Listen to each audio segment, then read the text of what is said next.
welcome to Watch Symposium. I'm Austin. All right, so let's talk about Rolex. Tool watch or luxury watch? Now, first of all, I think it really depends on what model you're talking about. Okay, if you're talking about the sub, you have to call it a tool watch. If you're talking about a precious metal day date, you got to call it a luxury watch. All right, and look, your luxury watch can do tool watch-esque things, but I think these models have a certain identity. But that's not really what I'm talking about today. What I'm talking about is an overall sort of identity of the Rolex brand. Now, a lot of people would probably say, started out as a tool watch, and it's gradually morphed into a luxury watch. But, and I probably have said that in the past, but I don't think I'd go that route. I don't think that's quite the case. And what I mean is, you got to look at how it started. And look, it's tough to want to attach an identity to an entire brand. And it's really not my place to do that. In fact, it really is nobody's place to do that, except for perhaps Hans Wilsdorf himself. Now, he started making watches in 1905, started calling them Rolex in 1908. And I don't know if he ever really conceptualized his watches as a tool watch. In fact, I make the argument that he didn't. I think he wanted to fashion these as usable luxury watches. Now, in 1924, he made a waterproof watch, all right? And it's a very interesting watch in the sense that it's a watch with basically a cap on it. It's a hermetically sealed top, much like those mason jar tops. And you would screw it on. Now, I think this is actually a precious metal top. It's 1924. It wasn't a really good solution to the problem of waterproofness or water resistance. Now, on a side note, this mason jar-esque watch from 1924, it actually had coin edging around the bezel, and that's what you would get a grip on to actually turn the watch. And the coin edge was so you could get a grip. Now, gradually that kind of aesthetic carried over the coin edge down to the date just, and the coin edge gave way to the fluted bezel that we associate with the date just. So this is a side note, I know, but it's kind of fun. The date just fluted bezel actually has its origins in coin edging, and again, the coin edging was so you could get a grip on that hermetically sealed top that would screw down on the watch. Interesting stuff. Anyway, now 2 years later, he came up with the oyster case.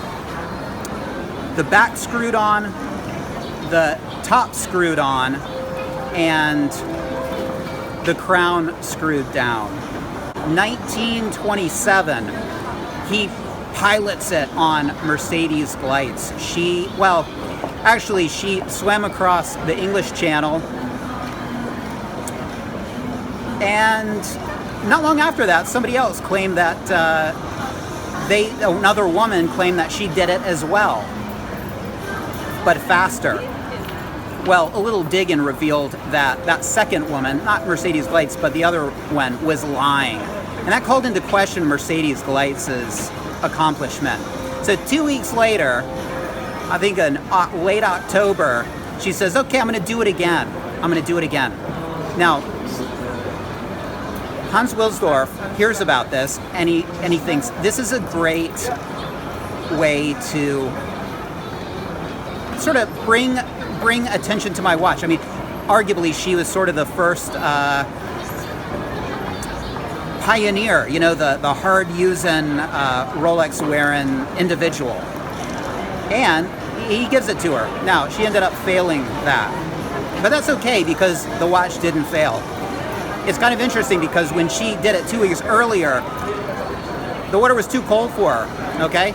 She just about didn't make it. She was nearly dead by the time she crawled out of the water. 2 weeks later, the water was colder, so it's no surprise that she failed. She started falling asleep in the water, and eventually she kept saying, "Let me sleep," and they just had to get her out. And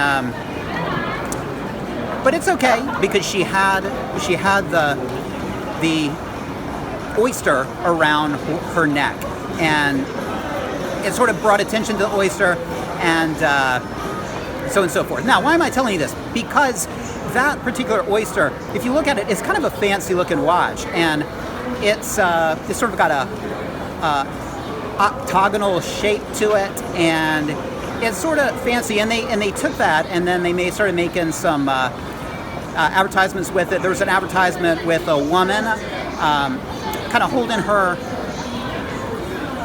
watch in her hand in a fishbowl, which, you know, this was sort of like changed the game of watches. Now, my theory is that Hans Wilsdorf wanted to make an all-around good luxury watch. I mean, good finishing, high-end, but how can you make that with something that can't even take sweat, water, you know? He wanted to make a strong watch, and I think he wanted to make, above all, a luxury watch. Now, he did it, and by 1931, the Oyster Perpetual was born, and something like this has the Oyster Perpetual DNA in it, and of course it's got some other bells and whistles, but in 1931, a waterproof and watch that didn't need winding, had the rotor that wound itself, was born. And that really lent itself to the idea of a tool watch. Fast forward to 1945. What comes out? The Datejust. First time the Datejust comes out. How did it come out? In steel? No, in gold. That was a gold watch, all right? Now, did they make steel watches? Yes, but I think Hans Wilsdorf really wanted to go the luxury route, okay? And of course he wanted quality, like I said, and that meant having a watch that wouldn't break in water. Fast forward to 1953.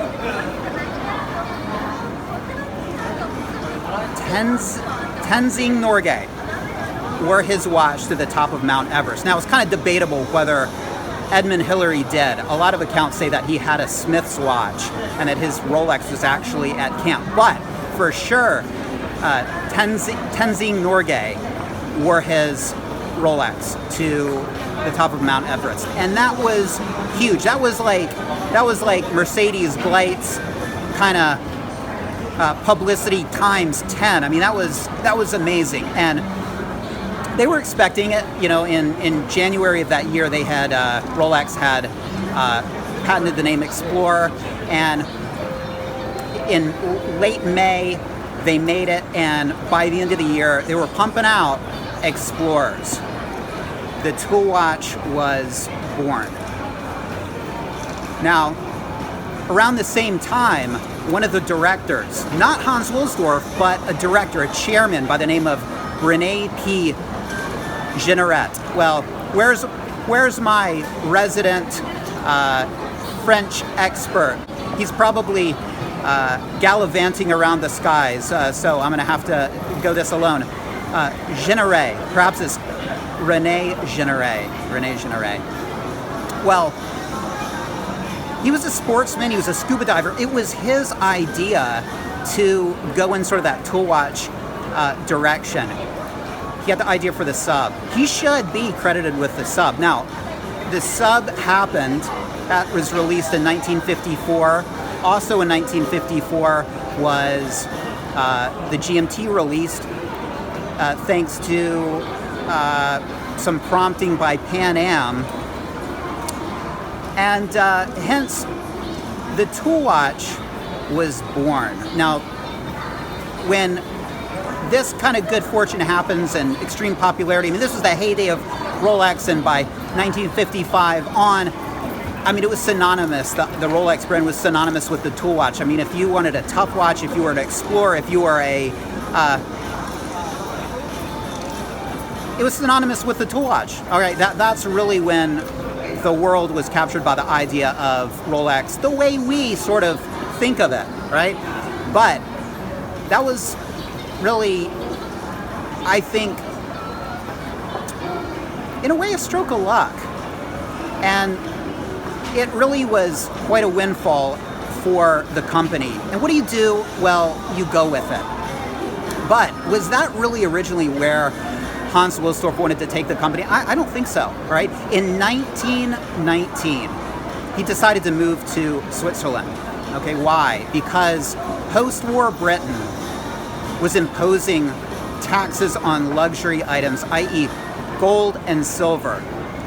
Why did he, if it's a tool watch brand, why would he move his complete operation to another country